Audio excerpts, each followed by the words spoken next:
to the Fantasy Footballers DFS Podcast, coming to you from DraftKings Studios with your hosts, Kyle Borganoni and Matthew Betz. Welcome in, Fantasy Footballers DFS Podcast. It is a day to remember, always remember the 5th of November, as they say in V for Vendetta. Betz, how you doing, man? Doing well. I feel like this day has flown by. I feel a little bit unprepared for the show today, despite the fact that I spent approximately 7 hours this morning piling through DraftKings and our GPP and cash picks that are in the DFS Pass. But these Thursdays, man, we always talk about this. It just like flies by, and then all of a sudden we're like, "You ready to record?" And usually I say no, but somehow we fake it, and here we are. So it's worked so far this year, so let's keep it rolling.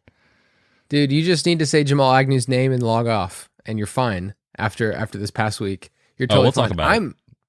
I'm living large here. All right, so I'm here in Atlanta. My Braves won the World Series. They're shutting down the whole city basically tomorrow. Kids are off school. I mean, it is a great time to be here as an Atlanta Braves fan, as a sports fan, as a Falcons fan. We can talk about that. It's a different conversation. For DFS, in terms of this slate and preparing for it, there's a couple of names that really stand out, and then I feel like you have to guess at running back. Like there's not as many options. You see the names at the top and then you go forward and you're like, I don't know where to go. So this slate has also changed a ton since Tuesday, right? Like on Tuesday, we were talking about Aaron Rodgers and Patrick Mahomes in that matchup. Well, that game looks completely different now that we have Jordan Love in the mix. We'll talk about him at 4,400 on DK, 6K on FanDuel. That's a conversation. There's just a number of things that have changed this slate and changed some of the information on it. So we'll talk about that. But I wanted to get in a quick question. I kind of teased this on Tuesday, and I had a couple listeners reach out, and I think it's something we don't talk about enough. It's contest selection. So we're going to go to nitty gritty. Beyond cash, which is what Betz and I talk about each week, assembling a cash game lineup for us is about double ups, and it is finding those massive fields. So the ones that we usually use a lot of our data is the $25 massive double up, or there's a $5 one that's massive. Those are the big ones on DraftKings where, 8,000 people plus are in there and you're just trying to be better than half the field. But for GPPs, I feel like people get a little lost. They know about the Millie Maker, they know maybe about the play action. I've talked about that before. It's 20 max entry. It's only $3. So that's one that's like a super large field.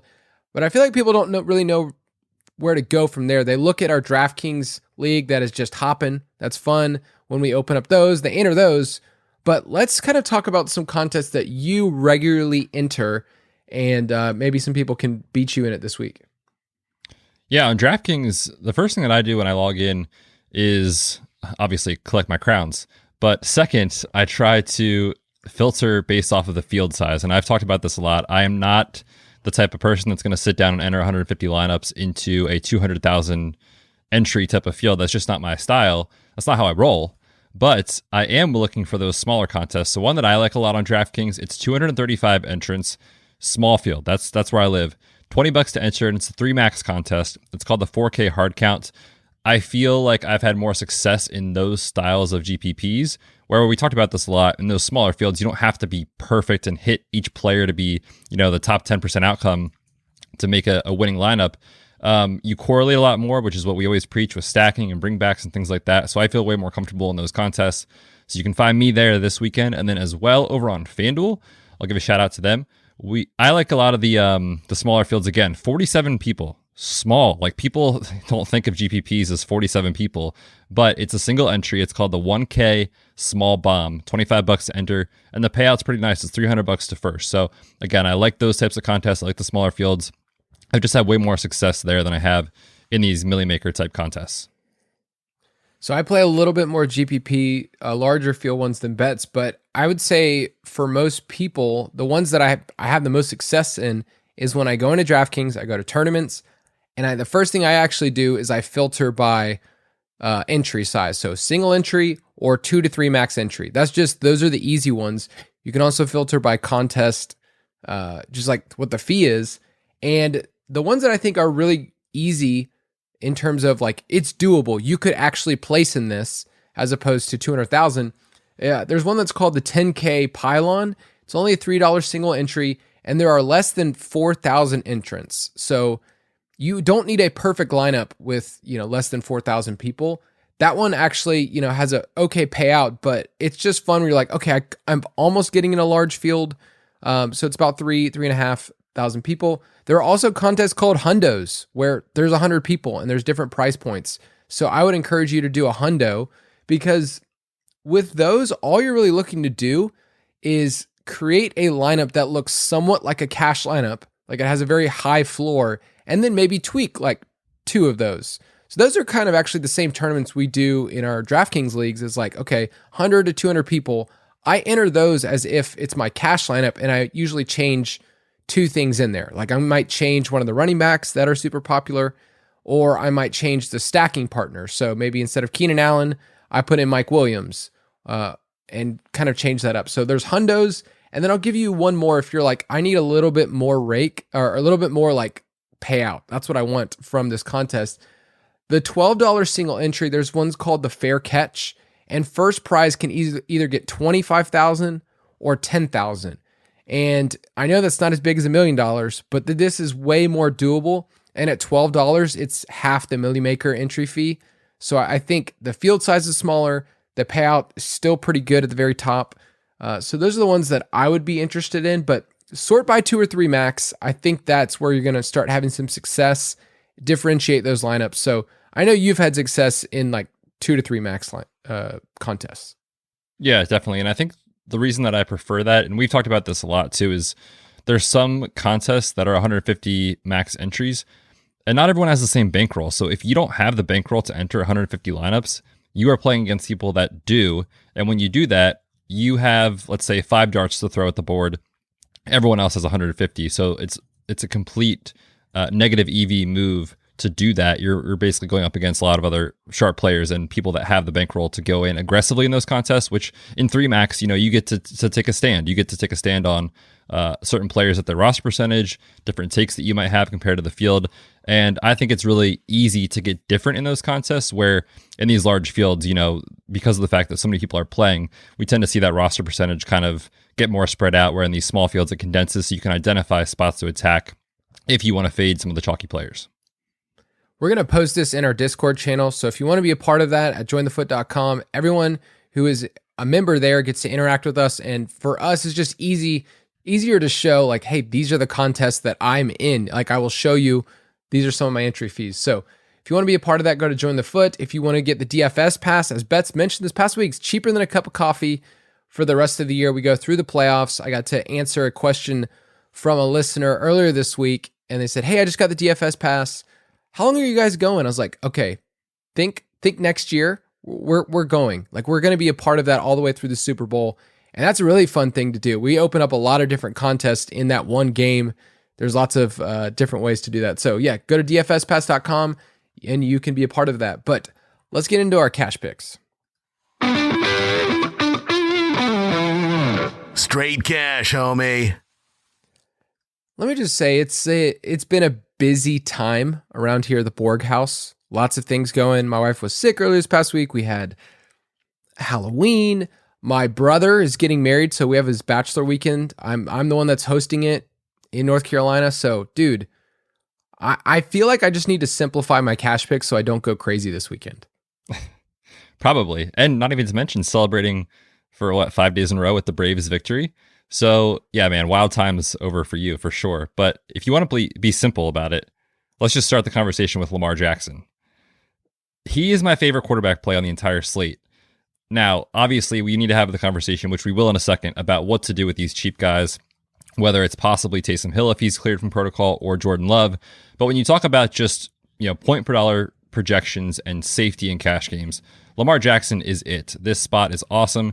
He is coming off of the bye week. He gets a Vikings defense that just gave up 300 yards to Cooper Rush on Sunday Night Football this past week. And the first time in the entire season, he might have his entire group of playmakers at his disposal. We know about Mark Andrews. We obviously know about Marquise Brown. And we know about Rashad Bateman, who's been there the last couple of weeks. But Sammy Watkins has also been out. And while Sammy Watkins doesn't move the needle much as a play on his own, he certainly helps Lamar Jackson. So it's a spot to really get excited about for Lamar against the Vikings secondary that we've picked on all year. They're also down Patrick Peterson, who's on IR, and Danielle Hunter, their best pass rusher, on IR. So this looks like an awesome spot for Lamar Jackson. If you want to pay up, for me, he's the guy this week. Right now, I do have him in my cash lineup. I'm just not sure how to handle Jordan Love yet, but maybe we can kind of talk through that. With Jordan Love, so 4,400 is stupid cheap. And the conversation that you have to have when you have somebody that cheap is you can say to yourself, okay, well, if I just get Jordan Love, then I can pay up at other positions. Then I'm good. But you still need raw points, right? Like, let's say Jordan Love 2Xs. Think about from your quarterback, 2X at 4,400 is not even 10 points. Like, that is not going to help you when Lamar is going to get over 20. You still need raw points. And I'm more interested in, because that's almost a punt, right? Like, we don't talk about punting quarterback, but a 4,400 is just a straight punt for a player we've never seen take the field and be good. So, except for in the preseason, I can't go there in cash. I don't want to put my hard-earned money on Jordan Love this week. Instead, I'm going to go Lamar. I think Jalen Hurts is totally fine at 6.7. You can go back to him in a game that we would think that is going to be competitive against the Chargers. Last week against the Lions, you and I had a lot of doubt. Like, he was a popular cash game play, but we had a lot of doubt of like, is that game going to be competitive? And then I would rather go Taysom if I was going to punt because you've seen it before. And if you're going to go Jordan Love, for me, I'm going to do it in a tournament because there could be upside. You could have a really weird roster construction with a quarterback at 4,400. And let's say he does hit 20 points. Well, then you're at almost 5Xing right there on his salary. So with Taysom at 5,500, I think you're getting the savings, but I think he has a way higher floor. So for me, it's between Lamar and Taysom this week. Yeah. And right now, obviously, we don't know who's starting for the Saints. I think we all assume it's going to be Taysom Hill, but I looked around the industry to see.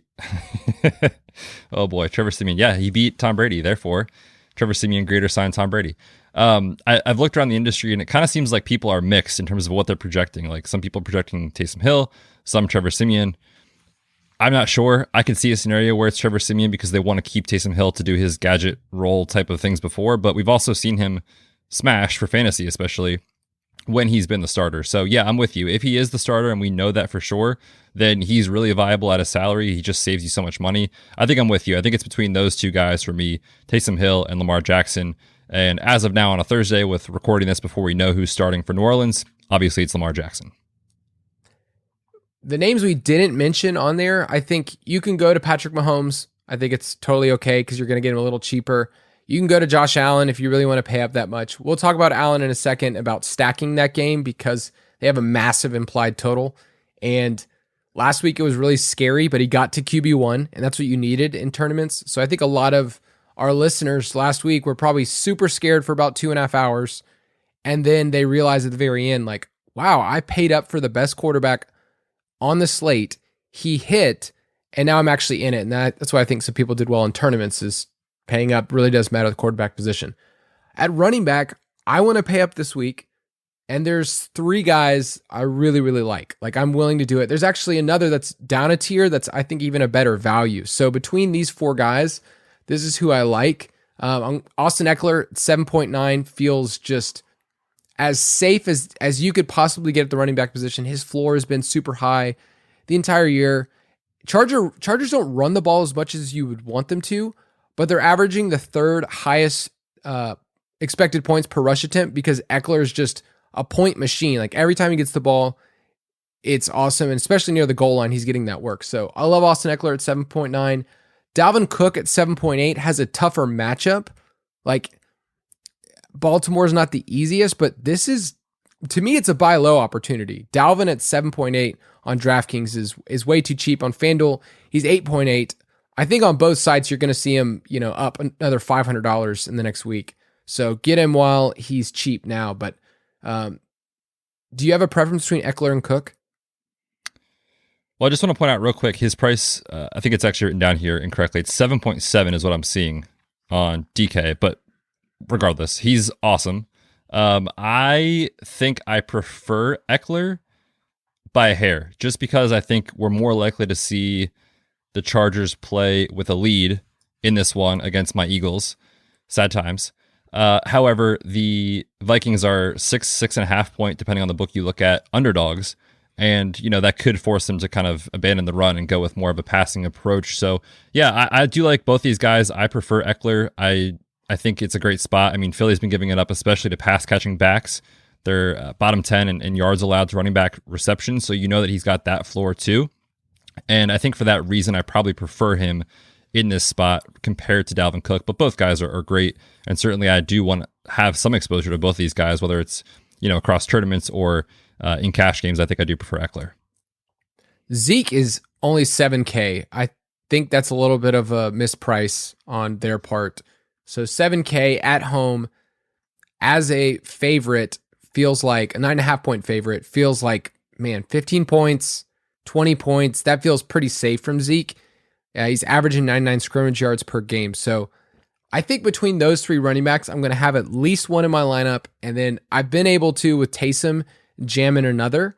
So Eckler and Zeke or Eckler and Cook, I think are great options. And then you like Kamara a lot this week. Yeah, and I'm going to operate under the assumption right now that this is a Trevor Siemian start. If he is starting, I like Kamara a lot more for cash. If he is not, and it's Taysom Hill, we've seen Taysom take away from what Eckler can do potentially from a rushing standpoint, especially near the goal line, which, there's nothing more frustrating than Taysom Hill coming in to take away Alvin Kamara's touches inside the 5-yard line, but certainly that is in play in this matchup if he starts. So if it's Trevor Siemian, I love Alvin Kamara. I mean, he's just getting so much volume. And when you look at the mismatch, the Saints offensive line, the Falcons defensive line, and how they're using Kamara literally as the offense, like who else is there to take away volume from him? I think you're going to see a ton of Mark Ingram and Alvin Kamara in this game. Obviously, they're 6.5 point favorites, depending on the book you look at. They're at home. He checks all the boxes as far as the positive game script is concerned, too. So you love that for Kamara. I think he's my preferred spend-up option. Again, operating under the assumption it's Trevor Siemian and not Taysom Hill. The hardest part about that game, not just as a Falcons fan, but that total is so low. I think it's at 42 right now. And I looked over the last 2 years, Saints and Falcons games have averaged only 37 points per game. Like they're just hitting the under. And now 2 of those last year were Taysom games, remember? And He was QB4 and QB8. So if Taysom plays, I feel like Kamara drops down for me in terms of like, I don't have the same ceiling. I don't think this game's going to be pushed by any means. So I don't really like that outcome. But I mean, he's Kamara. He's as safe as they get. Can I throw out a name that might make you hate me? No, you may not. So Zach Moss, you've heard of him. I said no. He's not good at football. No. He's not good at football, people. But the opportunity. I mean, we care about opportunity, right? This is fantasy football. He's so cheap. He's 5.2 on DraftKings. He's 6K on FanDuel. Look, the Bills are 14-point favorites, and there's going to be points. I don't know if Jacksonville is going to be able to keep up, but they're allowing the highest opponent rush rate when trailing, the highest rush rate inside the 10, and they're giving up the 5th most points per drive. So let's say you got, 12 points from Zach Moss at 5.3. How do you feel about that? Fine. Zero emotions. Okay. Just here I am. Okay. nothing That's excites cool. you about that. I just need to give the listeners, they're asking. They want to know who are the running backs apart from the studs that we mentioned.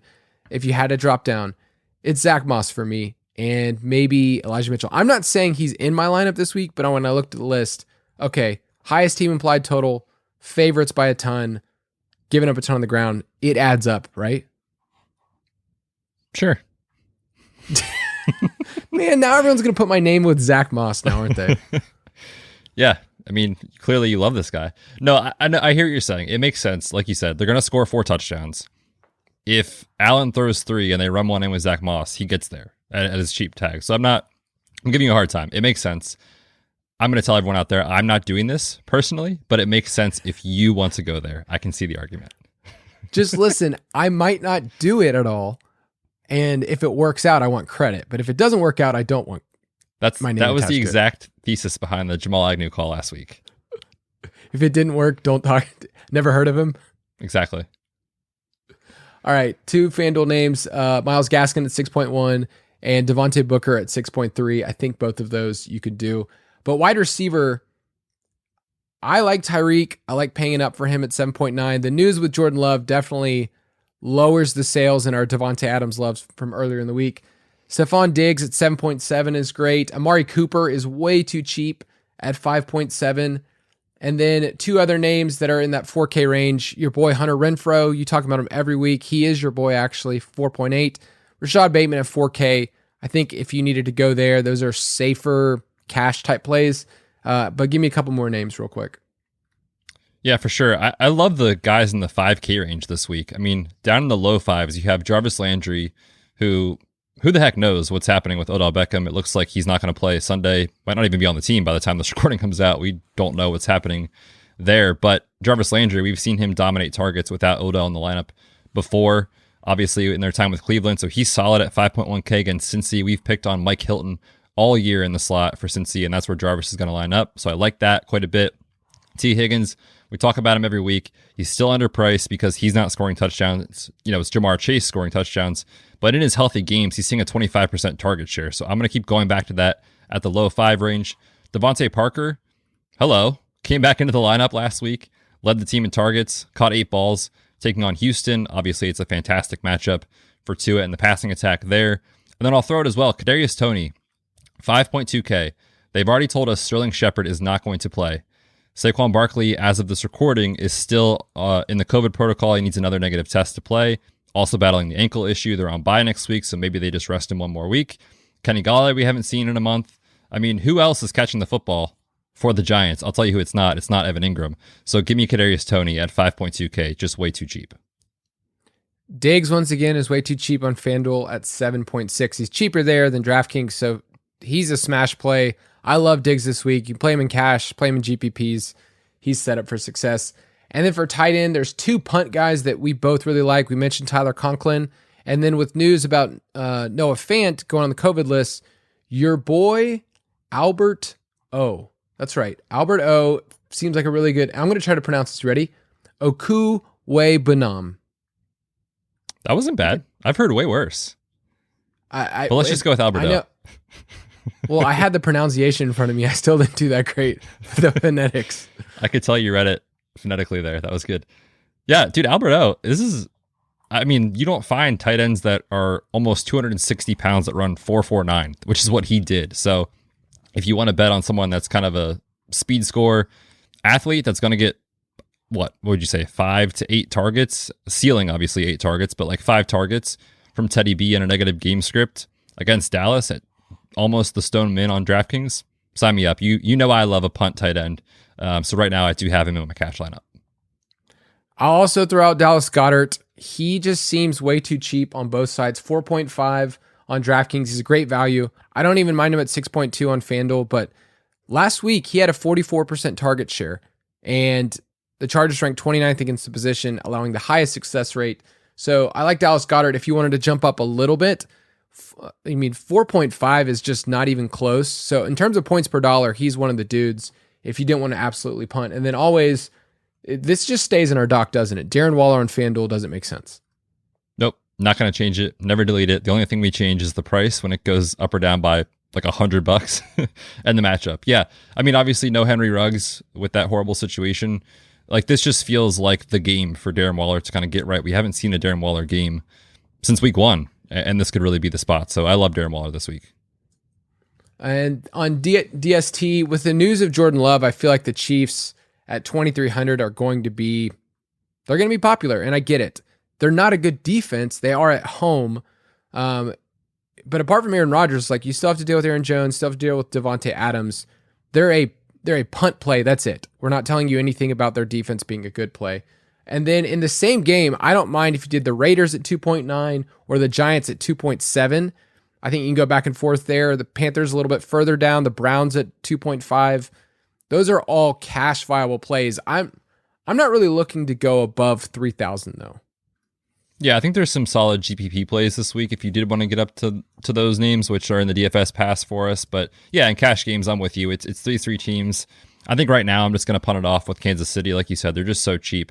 But just understand, if you are playing tournaments this weekend, they are going to be the most popular defense. And we always tell you guys, when we have a chalky popular defense, we know the scoring is difficult to predict. So more often than not, you want to fade that defense. So in tournaments, no thank you, but in cash games, I'm in. Now, last week, my dart throw defense was the Saints, which was like at like less than 2%. They had a defensive touchdown at the end. I think they ended up getting 15 points. But like that's what you want. You want a team that's so low rostered that nobody else is going to have them if you're going to win a tournament. So let's talk about some stacks we like. Stack Attack. All right. For this first game that we are going to profile, we're going to highlight, I don't know why we keep talking about the Eagles bets, but they're a 3-win team now. How do you feel about that? Mildly disappointed. I mean, just give us the top 5 pick. That's what we want. We want the Dolphins pick. We want our pick. We want Carson Wentz to keep playing. Just we're in rebuild mode. So every time we win, I kind of feel torn because I'm like, oh, that's fun. Eagles win. But then I remember that it means literally nothing for the season. You're getting a little greedy. Like you have 3 top 15 picks, right? I think as of this week, it's like top 12. Yeah. Jeez. So we like these teams in terms of stackability because the Chargers play at an insane rate. The Eagles play from behind a ton, and when they do, their pass rate just spikes. So I want the Eagles in this game to basically say, I'm done with the run. And we've seen games like that with Jalen Hurts where they run the ball like 8 times and then it's basically just on him to throw. I don't love their options apart from Dallas Goedert, and even Devonta Smith hasn't been as good. Quez Watkins is a really fun shoot for the moon play. I've tried to shoot for that moon twice this year and it didn't really work, but still fun. I think you can still go there. It's more of saying on the Chargers side where it's a little more expensive with Eckler and Herbert and Keenan Allen and Big Mike Willie. How do you want to do that? So how would you stack the Chargers side? Yeah, this is sort of an interesting spot for those guys over the middle of the field. So we talked about Austin Eckler, Philly giving up the 7th most receiving yards to running backs. So we love Eckler this week. They're also giving up the 6th most fantasy points. So it's a great spot for him. But if you went like Herbert, Eckler, I don't even mind stacking those two together and then going with someone like a Keenan Allen or a Jared Cook. I'm not super interested in Mike Williams in this game. Obviously, he's had the ceiling, but his targets have come way down over the last, 4-ish games of the year. And this Philly defense is strongest in the perimeter. They are extremely weak over the middle of the field. Poor linebacker play, poor safety play. So you could see Keenan Allen rack up a ton of volume across the middle of the field. And I'll throw out too with Jared Cook. I'm not playing him in any situation as a one-off play, but if I am playing Herbert stacks, Jared Cook is really intriguing. Philly is just getting destroyed against tight ends. The last 3 to face them. Are you ready for these stat lines, Kyle? OJ Howard, back from the dead. 649-1. Foster Moreau, the week Darren Waller was out, 660-1. And then last week, TJ Hawkinson went bananas, 10 for 89. So they're giving up the tight ends. I think if you want to stack him with Herbert, it's a really interesting play this week. I love that play as leverage off of Goddard, who is going to be a pretty popular play. Here's the thing about Herbert. The thing that's changed this year is that the deep balls just haven't been connecting, and Mike Williams is running so many more shallower routes. And his ADOT this year is only 11.9. It used to be above 16. So you're getting these shorter routes. You're not getting the same splash plays. I think Herbert's had 3 games this year that he's done really well for DFS. And other than that, it's actually bombed. So I wish I saw more aggressiveness like we did last year. He had 12 deep passing touchdowns last year.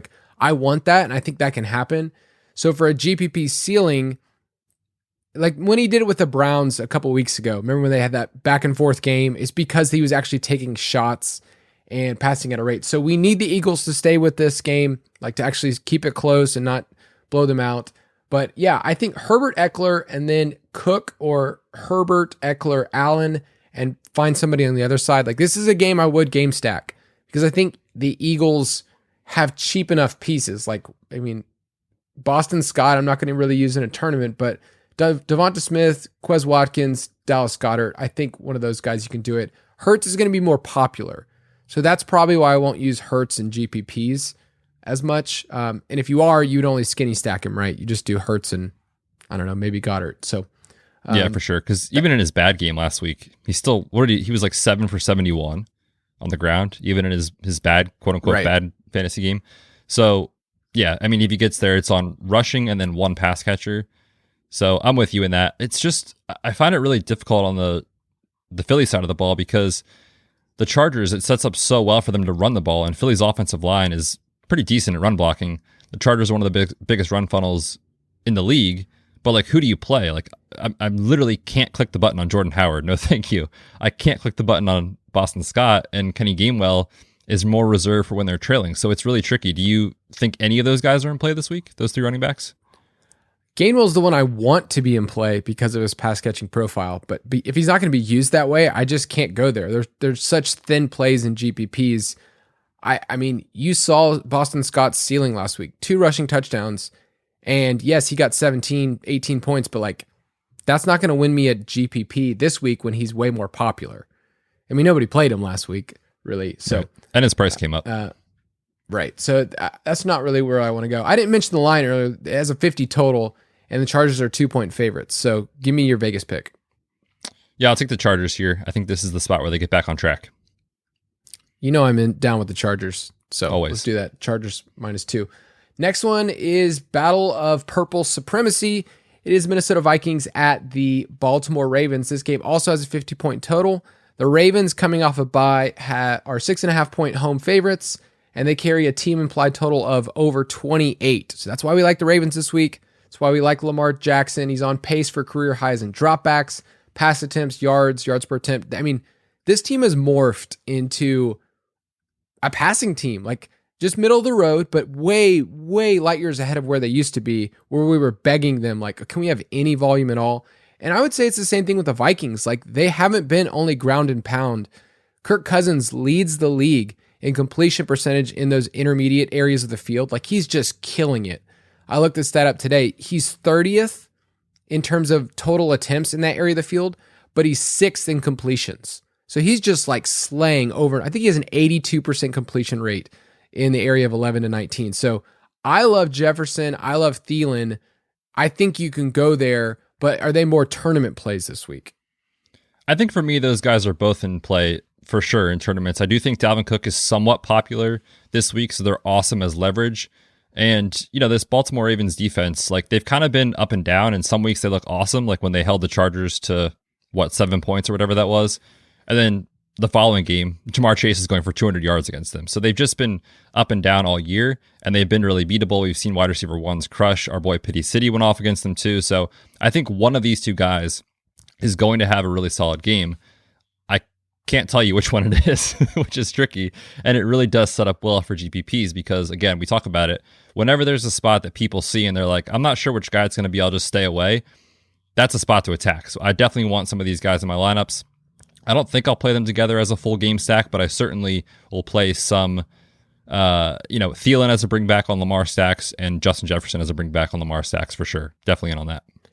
Yeah, I like the Minnesota receivers because I think the way that people will stack this game is they'll see Lamar, they'll see that he's one of the best points per dollar plays, and they'll go Lamar Andrews, or they'll go Lamar and Hollywood, and then bring it back with Dalvin on the other side. Like, that's probably going to be it because we mentioned earlier, like, Dalvin's cheap. It's attractive to see that this week and go there. If you're going to punt it tight end or punt somewhere else, like, you have some savings to use there. But I think if you went Cousins and then picked one of the receivers and even double stacked it with Conklin and brought it back with Hollywood on the other side, that's my favorite way to stack this game to get different.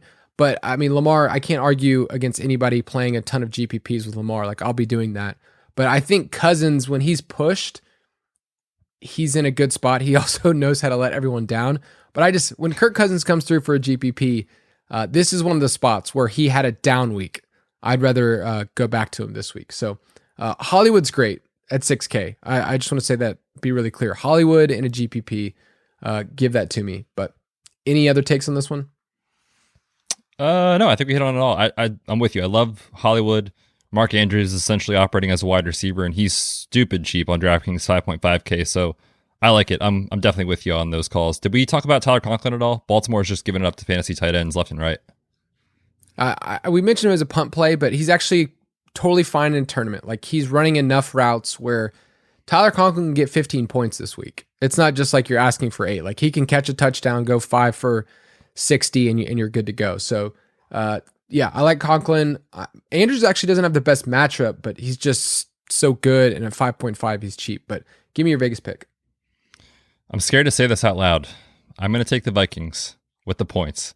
They have played so many one-score games. I think they can keep it close enough just to let us down again and give some heartbreak. So I'll take the Vikings +6. I can't trust the Vikings after what they did to us this past week. I will take the over, but that is a tempting line. I think that's totally fair. The Vikings could win this one outright.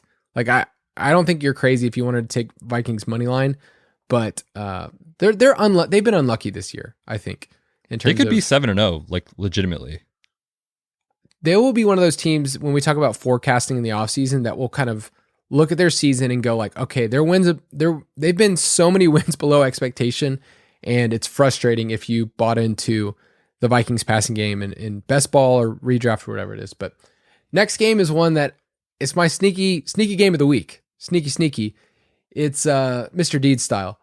Denver Broncos at the Dallas Cowboys. Cowboys are 9-point home favorites. This game has a 49.5 point total. These teams are so different. So I feel like this game can only really get there if Dallas gets out to a big lead, which we love. Like we actually project that. Vegas projects that. But Dallas is 4th in pace, and Denver is dead last in neutral situations. So if Denver gets the ball, they're just going to be sitting on the lead with Melvin Gordon, Javonte Williams.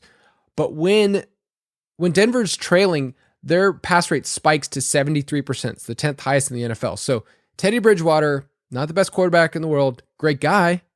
You want him part of your locker room. I wish he was part of this podcast. Guy. Yeah, no, I would love to him be a part of this group. But we need him pushed. And at 5,300, he's cheap enough. If you went Teddy and maybe 2 options here, Alberto, and maybe you pick one of the receivers, you could bring him back with Zeke. And I think this could actually get there. And then you could pay up at other spots. But the Dallas side is clearly the juiciest. Where do you want to go there? Yeah, let's talk more about Zeke, because I think he's my favorite play on the entire slate, whether it's cash games or GPPs. He looks awesome this week. 7K is stupid cheap for Zeke, who is still getting volume. And remember early in the year, everyone was worried about Tony Pollard. Tony Pollard has done nothing recently. It's been the Zeke show, and they're at home. That's where you see Zeke just feast. 9-point favorites. It sets up perfectly. Denver side, obviously they just traded Von Miller. They've been without Bradley Chubb for a while. They're down 2 starting linebackers. Like their front 7 is decimated. Dallas ranks first in adjusted line yards. They're going to dominate in this game. I love Ezekiel Elliott for sure. Just know in GPPs, he is going to be very popular. So you might need to kind of think about what you're doing in the rest of your lineup if you want to go there. But there's nothing negative to say about Zeke in this matchup. I think he's my favorite play on the entire slate. Yeah, 7K is not enough for what he possesses as a floor play. And then let's say he gets 2 touchdowns, you're feeling it. CeeDee Lamb, he wants the ball, and Amari Cooper said, "Nah, I'll take it." He did injure his ankle the other day in practice. So do you have a preference on those 2 receivers, or is it just the field says Cooper because he's 5.7? Are you just going to stay with that? Yeah, Cooper's price is just so intriguing, especially in cash, that I think it's fine. I think CeeDee Lamb, we don't have any news on the ankle. We're recording this like an hour after we got the news that he was injured in practice, so we're not sure on severity, but let's assume he's full go.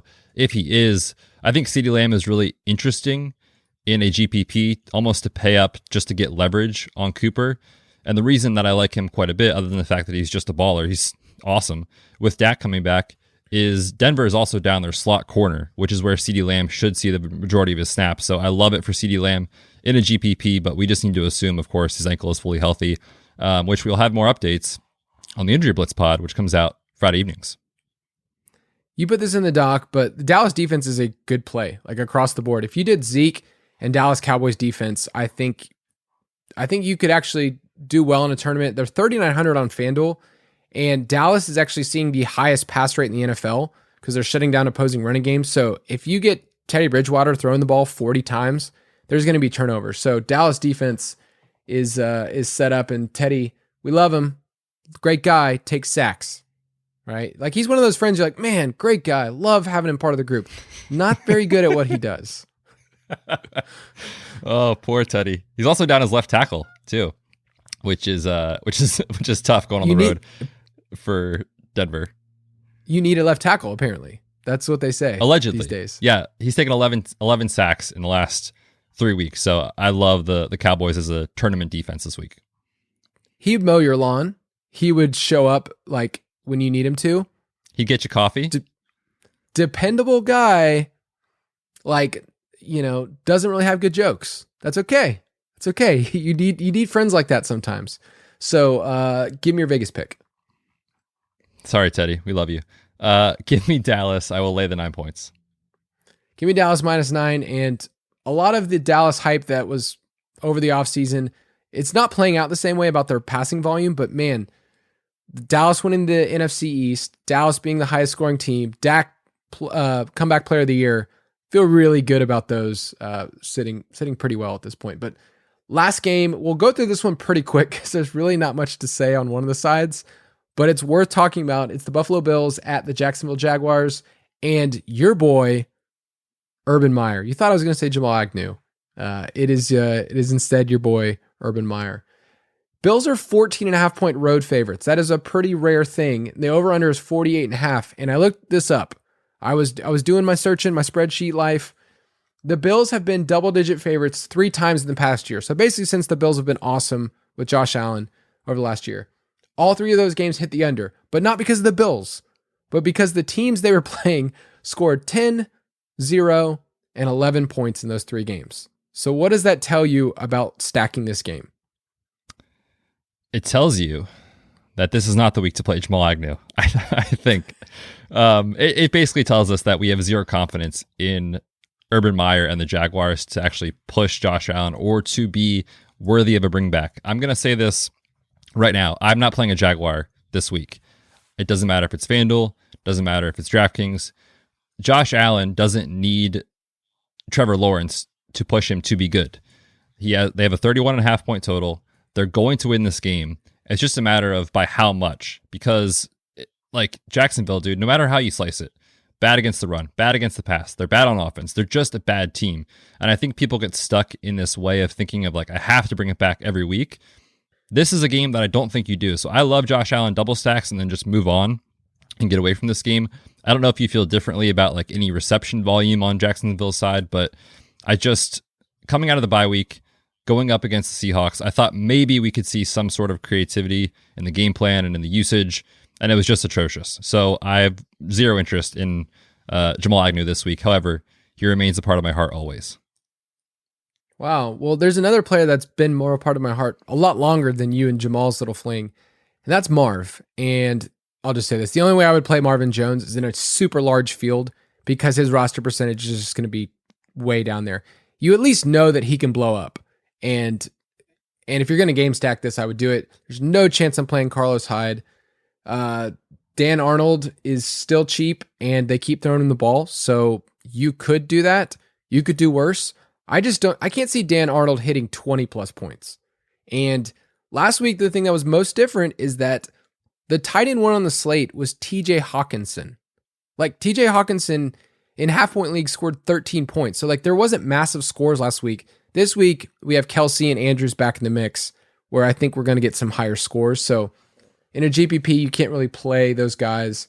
Yeah, apparently Urban hates LaVisca, but Josh Allen, if you want to pay up against maybe the worst pass defense in terms of DVOA, you could with Josh Allen, but you need a Josh Allen and Diggs stack.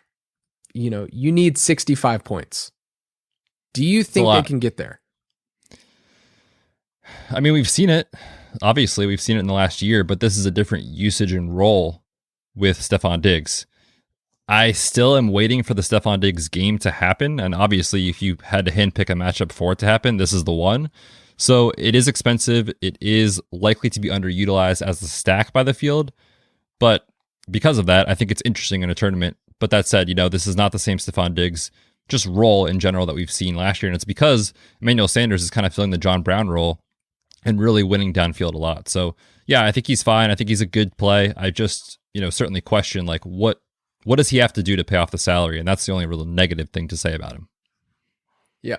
So in terms of double stacking, do you prefer Sanders or Beasley or your boy Tommy Sweeney? Never Tommy. I like both these guys. I wrote them both up in the DFS Pass, Sanders and Beasley. I think you can play them both together as a double stack as leverage off Diggs, who is certainly going to be more popular. But for Beasley specifically, I do like him. He's 5.4K on DraftKings, seen 22 targets over the last 2 weeks. The last couple of weeks, slot man against the Jacksonville Jaguars have absolutely shredded. Tyler Lockett with Geno Smith out of nowhere, 12 receptions, 142 yards. Jalen Waddle a couple weeks ago, 10 catches, 70 yards, 2 touchdowns. So if you're going to make pick one, I think it's probably Beasley, but I certainly still like Sanders and his average depth of target winning downfield. Now, I need to toot our horn a little bit because listeners, we're on to Tyler Lockett. He was in our wide receiver cornerback matchups because we saw how bad Trey Herndon, their slot corner, was. So we'll pick on him again. That's kind of the thing that you and I do. We pick on slot corners. We pick on other teams. Just bullies.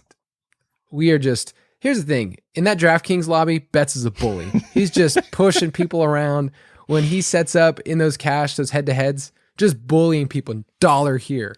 Give me that $1.80. You can take your 20 cents, DraftKings. I'm just bullying people left and right. Nothing says high roller like a $1 head-to-head. Let me tell you what.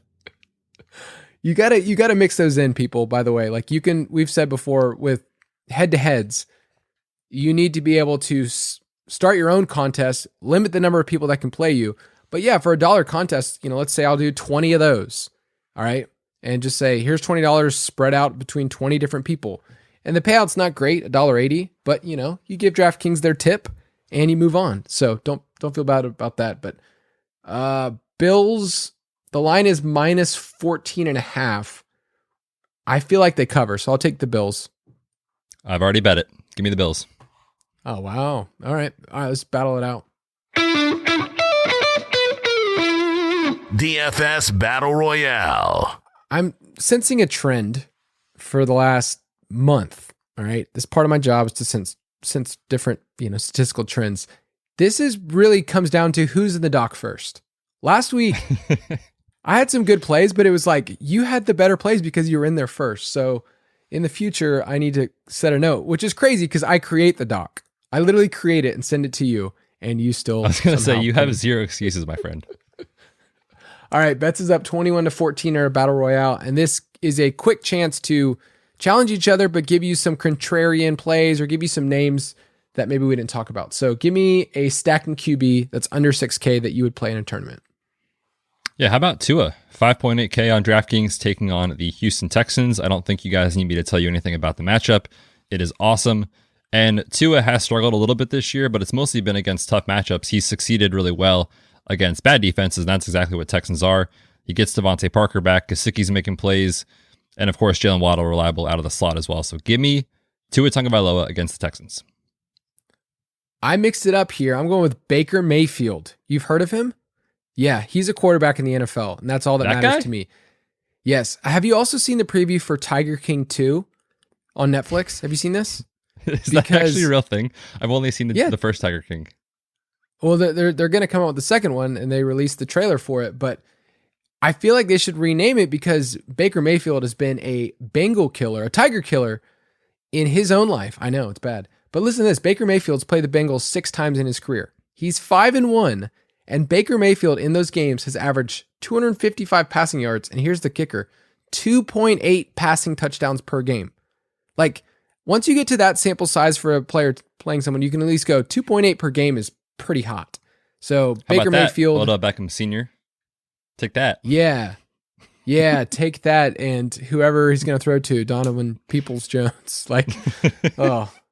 But Baker I can't wait for Baker to have a career game without Odell in the lineup and then see what his dad is putting up on Instagram. All right. That seals it for me. I am playing Baker, Landry, and then I'm going to at least have one more person. I don't know if it's Hooper and Njoku or somebody else. I'm going to double stack Baker this week and bring it back on the other side with like Jamar Chase because that narrative wrote itself. It sounded really good to me. Might as well in a large field. Baker Mayfield 5.4. All right, give me a running back. But this week, all right, so there's no Darrell Henderson. We always talk about. You can't name Kamara, Eckler, Cook, or Zeke. Those are our favorite cash game running backs. So give me another name. Yeah, that takes everyone out of contention here. So I will go with Darrell Williams, who I know you brought up on Tuesday's show, and I kind of said, I don't know. But then I thought about it, and now we have the news with Jordan Love starting. It's very easy to see the Chiefs get into a positive game script here. I think the last time I looked, they were 7.5 or 8-point favorites at home. You can run on Green Bay, and I know Derek Gore, Frank Gore's grandson or great-grandson, stole the show on the Island game, but it's a little bit misleading. Darrell Williams still saw 18 opportunities in that game, and if he's going to get 18 opportunities at 5.7K, I think he's very viable this week.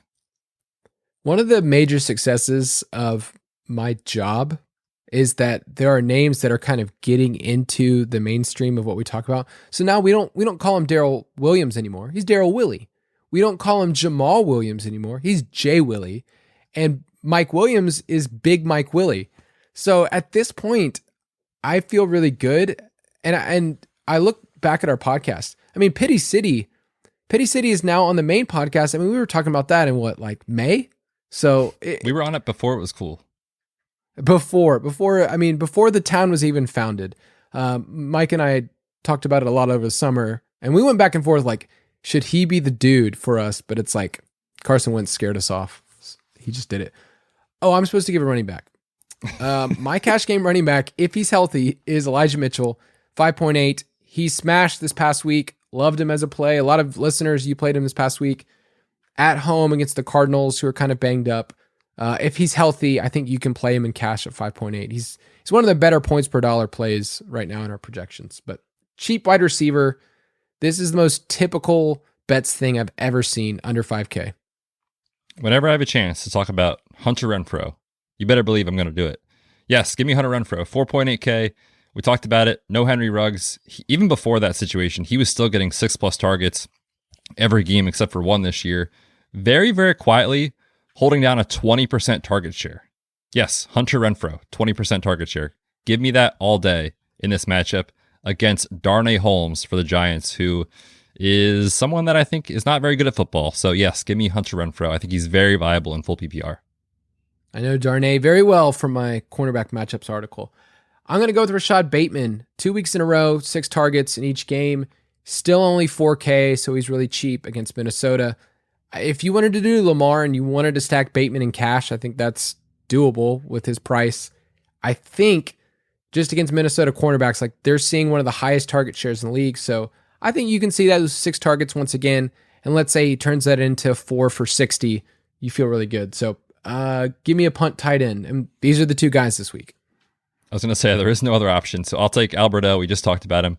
So if you missed it, rewind 20 minutes. I'm assuming you think my pick, Tyler Conklin, has a higher ceiling, though. Yeah, probably. Better offense in general. Yeah, I think he's running an insane amount of routes, 5th most at his position. So Tyler Conklin, I like.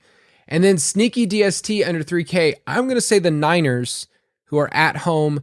I know it's the Cardinals, so the matchup's not going to look good when you log in. But if Kyler's banged up, if Hopkins, who still didn't practice on Thursday, I think that the Niners at 2.8 are sneaky good for a tournament. I like it. And I'm not going to say that Kyler Murray, it's not a question of if he's going to be banged up. He's going to be banged up. He's going to be played less than 100%. So I like that call quite a bit. And I will throw out the Bengals, who I don't think a lot of people are talking about this week on defense. And yes, Michael White just threw for 400 yards against them. However, before that, they were really putting pressure on quarterbacks. And we've seen Baker Mayfield, even though I know he's been the Tiger King recently, he has just crumbled when under pressure this year. They are going to be without Jack Conklin starting tackle. So I like that as a spot where, with Odell news and things just kind of falling apart on the offensive line a little bit, it's a spot where you could see Baker crumble. So give me the Bengals defense. All right, let's hop into the mailbag. Mailbag. You can send in your questions to me at Kyle_Borg, at Betz, at the Fantasy PT on Twitter, and in our Discord channel. It's way easier to do that. It's really hard if you send lineup screenshots. Is this good for GPPs? Might just say yes, because anybody can do that, and there are so many variations. So I apologize if you have sent questions recently that says, is this good for a GPP? Sure. I mean, we're all shooting our shots. Not trying to be rude. All right, this first one comes in from Brian. When building 20 lineups, should I limit my QB pool to 4 or 5 or expand it even more? I currently choose 5 stacks I like and go from there. And for me, like when I play in the play action, it's $3 entry, 20 max. This is like really good question for that. So I'll let you answer first and then I'll go into it. Yeah, I think in general, I try to limit my player pool at quarterback, especially most weeks, more often than not. And it's not because there aren't guys that can have a solid game, but there usually is only, what would you say, a max of like 5, maybe 6 quarterbacks that you could see finish as the QB1 on a slate. And when you're talking GPPs, to be honest, not much else matters. So you could play, I don't know, Jordan Love this week, and he could go for 14 DraftKings points, but who cares? Because Lamar Jackson went for 25 or Josh Allen went for 35, right? So it's all about relative expectation in terms of what you're looking for. So for that reason, I try to condense my pool to those guys that I think have a ceiling like that. And most weeks, it kind of fits that 4 to 6 quarterback range.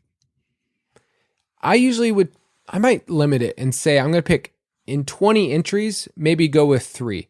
Say like, okay, in this one, I'm going to pick 3 quarterbacks. I'm going to go this week Mahomes, I'm going to go Lamar, and then I might pick a contrarian one. I might pick, Teddy Bridgewater or something, and say I'm going to stack that in a couple of different ways. So in 20 lineups, you can do each of those, at least 6 or 7 times and figure it out from there. When you start getting to 5, you're really limiting yourself in terms of what you're doing. I mean, you have 4 combinations of each. You probably need more than that, if I'm honest, with 5 different ones. So for me, 20 entry, give me 3 guys and then go from there. But maybe pick a different tournament and say, I'm going to use these other stacks if you like them in a different tournament. This next one's from Josh Siegel at Legal by Siegel. And this one stood out to me because this guy, Josh Siegel, follows me on the Peloton, which you're about to join that life bets. So yeah, if you want to follow me on Peloton at Kyle_Borg, I don't hate it. He says, why shouldn't we late swap to, quote, not chalk if we're losing in the early games and shooting to get back to the cash line with leverage plays? This is something I wrote up this past week in my cash lineup review article. Late swapping is useful when there's chalk on the board that you don't have. Does that make sense? You're more looking at the slate in the afternoon and say, who can hurt me? And in my cash lineup, I kind of showed like, here were the roster percentages going into the afternoon in some of these really, really big, really massive field cash lineups. And so you have to ask yourself, like, who could hurt me? That's like the biggest question that you need to. But any thoughts on late swap? No, I think I would just point people back to your article that you wrote up. It's your cash lineup review from this past week that came out on Monday. It is a free article, so check it out. But yeah, in regards to late swap, like you said, you're trying to figure out who in the late window that you don't have can bury you and trying to pivot from there to find guys with a similar ceiling to help you kind of get back into it. In GPPs, I think late swapping is very much in play, even when you're kind of on track. So let's say your contrarian pieces hit early. You shouldn't necessarily, because you're already at that point at the top of the leaderboard, you shouldn't necessarily swap to less popular plays in the late window just to swap. You should probably swap onto the more chalky plays because at that point you're already ahead of the field. So it's almost like you're playing defense at that point. So it's just a difference in terms of where you're at, how your early guys did, and what contest you're playing in. This next one's from at Bobby Peril. Optimizers seem to be all the rage these days. All the cool kids are doing it. And now that I have access to one through the DFS Pass, I added in that cool kids bit. Shout out to the midseason discount, by the way, he said. There's that sweet midseason discount if people want the DFS Pass. Yes. And what's the best way to use the... Go for it. The code is DFS Pod, so please use it. Yes. I mean, we're trying to just help you save money so that you can enter it into more contests. Come on. How can we use this optimizer the best way? So let me explain something about optimizers. You can use it to build out 150 lineups, which is fun. And it's cool to be able to say I built 150 lineups. Optimizers really sort based on projected points. So the reason that I like optimizers is I go in on a Wednesday and I click the button, show me 10 lineups. and it's showing me already who's the optimal lineup for the week. So, this week, Austin Eckler, Dalvin Cook, Hunter Renfrow, like those kind of names are going to pop up, but they're going to pop up based on who's of value at their salary. Albert O is going to show up in a lot of optimals. So optimizers are first just saying, show me the projected points and salaries, and then let me fit everyone in. So for instance, if you go into our optimizer on the site and you look at wide receivers, okay, I'm going to give you 3 wide receivers that all are projected for basically the same points, okay? Mike Williams, Hollywood Brown, and Adam Thielen, okay? So all of those 3 we would say have pretty good upside. But one of those is going to be forced into an optimizer, and that's Hollywood Brown, because his salary is only $6K. So realize that in an optimizer, it's going to force in players that are even better values unless you kind of switch it up. But do you have any takes about optimizers? I know you don't use them a ton, but any just takes on what they're really used for? Yeah, I think there's a little bit of a misconception in terms of what an optimizer is. I think people oftentimes assume, and it's part of it's like the industry's fault. They just market it as like, we have an optimizer, use it, you're going to do well. It doesn't work like that. If you just optimize your lineups and just click the button and then upload them onto DraftKings, people assume I'll just print money. It does not work like that. You need to be willing to spend time, get to know your optimizer, spend time with your optimizer, figure out how to set rules to include, certain guys and stacks that you like. You can force a bring back in stacks that you like. So you have to kind of make the optimizer do what you want rather than just logging in, taking 10 seconds to optimize and click upload, because again, there's way more nuance to it. So I would just encourage people that are new to it, spend time, practice, see what kind of you like about it and how you can kind of tweak the rules to make it do exactly what you want to do. Because again, it's not just a click the button and print money type of thing. Yeah, I will say something you can do is if you tell the optimizer to build 10 lineups for you, you see the projections, use those for smaller tournaments. Like use those in 100-person tourneys if you want. And look at those lineups, take one of those and say, okay, I'm going to take this optimal lineup that the optimizer built and I'm going to tweak one player. Last week, I did that with Michael Carter, where I was like, I don't really love Michael Carter this week, and I think the field's not going to like him, but I see the opportunity where I played him and Higgins as like a correlation instead of Mixon. And it worked out really well because in that 100-person thing, nobody else had Michael Carter. So that's what it's better for me, is to build the optimal lineup and then switch it out when you need to. All right, let's hit one more question. This one's from Cloaked Mistborn on Discord. For running QBs, is it preferable to skinny stack them in a GPP or not stack them at all? I think for running quarterbacks, it's probably a situation where you have to stack. There's not a lot I can think of, like maybe Taysom Hill this week would be fine to play naked in a tournament, but we're not seeing these guys hit their top, 5% outcomes without some passing volume as well and passing touchdown or 2. So like when Jalen Hurts gets there, he's still throwing 1 or 2 touchdowns. And when Kyler Murray gets there, he's still throwing 2 or 3 touchdowns. Josh Allen, same story. So I think that there aren't as many guys that I'd be willing to play naked in a GPP. I think Taysom Hill this weekend is one guy, but outside of that, I probably would at least stack one. Yeah, Taysom last year was actually a million-making winning. He was in on the lineup, and someone played him without a pass catcher because he just nerfs the whole offense. Like, who are you going to play other than Kamara? Like, are you going to play your boy Marquez Callaway, Adam Troutman? Like, you can't really stack him. It's not a good game environment. So in cash, it's fine. With Hurts is one of those players that has multi-touchdown upside. Like, he has the rushing, but you can also see 2 touchdowns through the air, and one of those goes to Goddard. So I prefer a skinny stack with those players in GPPs. And in cash, I would rather just play them by themselves unless there's an extreme value. Remember back in week 1, we played Devonta Smith because he was just a crazy value as a rookie, and we played Hurts and it looked good. So, rushing quarterbacks are interesting because on DK, they're probably not going to hit a bonus, right? They're not going to probably hit the 300-yard bonus. They're not going to probably hit the 100-yard rushing bonus.